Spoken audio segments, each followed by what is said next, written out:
Hello, hello, j'espère que vous allez bien. Alors, j'ai été un petit peu absente ces 2 dernières semaines, comme une sorte de passage à vide. C'est vrai que c'est une période charnière, pour moi comme, pour, certaines et certains d'entre vous, je suppose. Je compte sur vous pour faire remonter l'audience de cette chaîne, hein, pour qu'elle continue d'exister. N'hésitez pas, si ça résonne, de liker, de partager, de commenter. Et je vous remercie encore, bien sûr, de faire partie de cette communauté. Alors du coup, je vais essayer de faire un condensé de tous ces événements depuis que je n'ai rien posté. On a donc l'entrée de Jupiter dans le signe des cancers, enfin du cancer, pardon, le solstice d'été et cette nouvelle lune du 25 juin en cancer. Alors j'ai dit Jupiter, mais en fait c'est le Soleil, enfin il y a les deux évidemment. Mais c'est vrai que là, je voulais surtout parler de l'entrée du Soleil en Cancer, donc joyeux anniversaire à nos cancers. Et donc ça signe le portail du solstice, c'est-à-dire que c'est comme un bilan, un réalignement.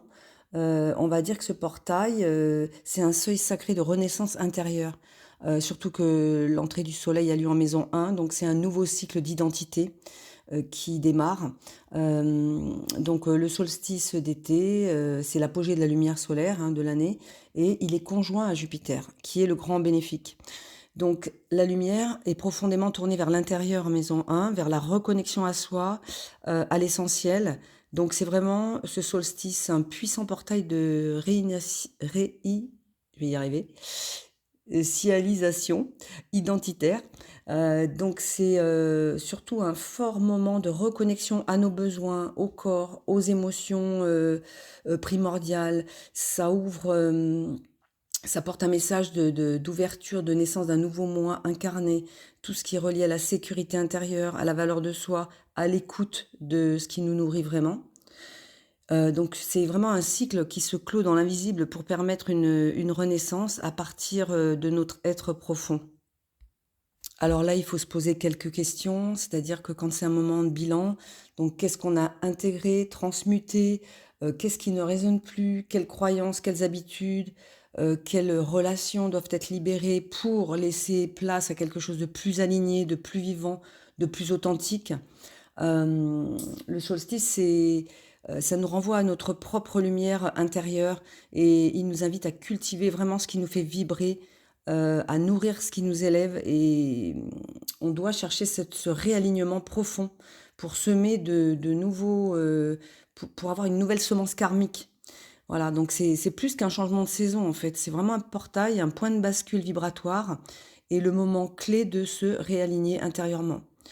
Alors surtout qu'en plus, c'est la période très importante avec tous ces changements de planètes, enfin de signes. On a démarré par Pluton en Verseau, ensuite Saturne, Neptune en Bélier, Uranus en ce moment est sur le 29e degré, il s'apprête à passer en Gémeaux. Donc c'est un climat de mutation profonde, tant sur le plan émotionnel, concret, que spirituel, dans toutes nos structures, qu'elles soient personnelles ou collectives.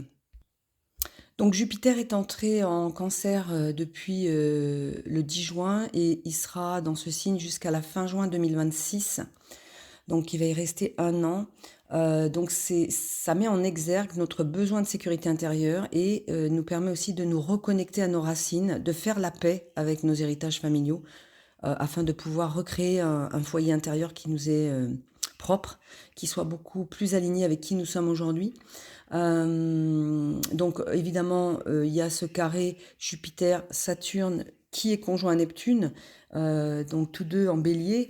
Donc ce carré vient éveiller une tension intérieure, hein, entre nos aspirations et la réalité, entre la foi et la responsabilité, et surtout entre le rêve et le concret.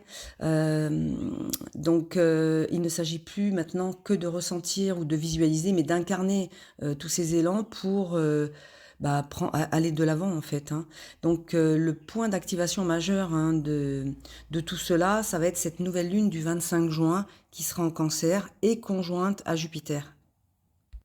Les mots-clés de cette nouvelle lune, je dirais guérison, renouveau, réalignement karmique.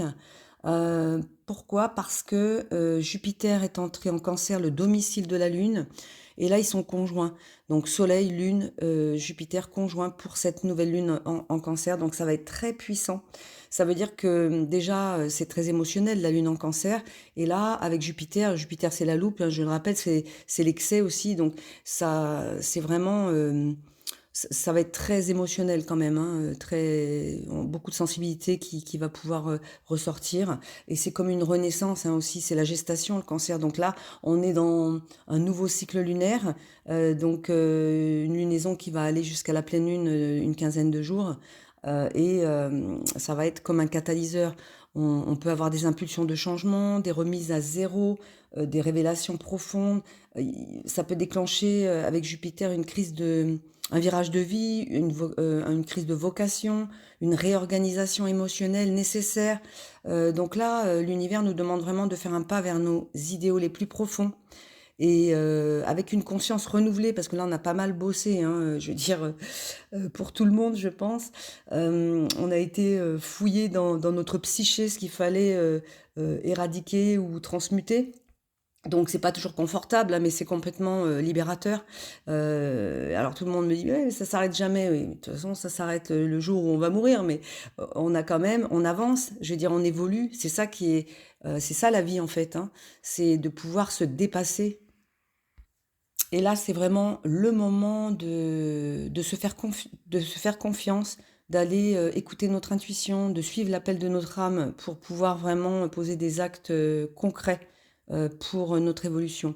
Et on arrive au cœur de l'été, donc c'est vrai que c'est le moment aussi de purifier, de lâcher ce qui n'est plus aligné pour reconstruire sur des bases beaucoup plus saines et plus authentiques. Et en cancer, c'est donc se créer un sanctuaire intérieur. Donc voilà, donc c'est vraiment un portail de guérison, de sécurité intérieure qui va nous permettre de nous reconnecter à nos besoins fondamentaux. Donc là, il faut vraiment poser des intentions, tout ce qui est lié à l'ancrage émotionnel, comme je le disais, à la guérison des mémoires familiales et karmiques.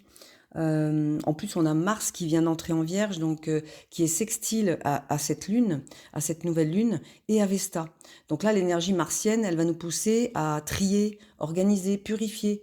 C'est le moment de revoir nos priorités, nos routines. Donc voilà, Mars va insuffler une énergie méthodique, va nous donner l'élan pour agir de façon concrète, précise et organisée, comme l'est le signe de la Vierge. On va pouvoir incarner nos intentions avec discernement. Et Vesta est trigone à la nouvelle lune, donc ça nous encourage à créer un espace où notre lumière peut rayonner en paix. Hein, vraiment un sanctuaire intérieur où l'âme peut se régénérer, se recueillir. Donc là, je vais vous lire les mots-clés de Vesta, donc qui est un astéroïde, mais assez connu. Hein. Il y a quatre astéroïdes vraiment très connus des astrologues, enfin, dont on se sert un peu plus en fait. Alors les mots-clés, donc extrait des livres de Eli Astro, je vous mettrai le lien dans la description. Donc les mots-clés c'est flamme intérieure, sens des valeurs, dévotion, foyer intérieur, familial, feu sacré.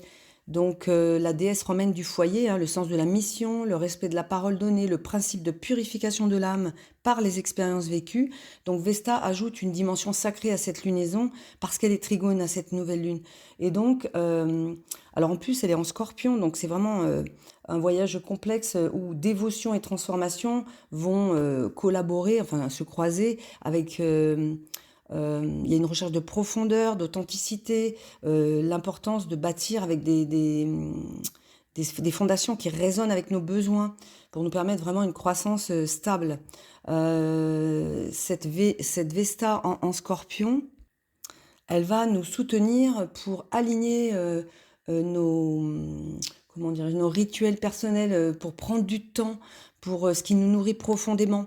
Voilà, un espace sacré en nous qui va nous aider à revenir à l'essentiel, à ce qui nous fait du bien, à l'intérieur comme à l'extérieur.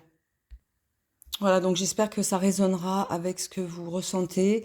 Je voulais revenir sur ce carré de Jupiter à la conjonction Saturne-Neptune, parce qu'il est très actif. J'en sais quelque chose, moi je suis Bélier, donc voilà, donc c'est vrai que ça peut générer du flou, des doutes, des crises existentielles. En plus, quand les planètes lentes changent de signe, c'est toujours au début de son entrée dans le signe que vraiment c'est la planète, elle cherche ses repères, donc forcément c'est un peu plus compliqué.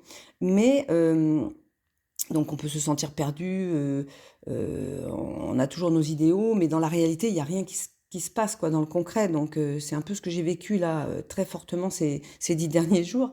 Et donc pourtant, ce flou peut être quand même assez fertile parce que ça peut nous pousser à revoir notre posture, à écouter plus notre intuition profonde et surtout à laisser émerger quelque chose d'inspiré mais de pas mental, parce qu'on mentalise beaucoup en fait, et c'est lui qui fait le bazar.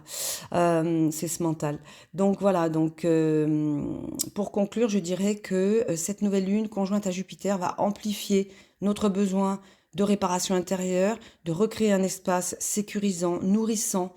C'est un moment fort hein, pour poser vraiment cette intention d'ancrage émotionnel. Donc c'est un rendez-vous d'alignement intérieur, d'engagement profond avec nous-mêmes.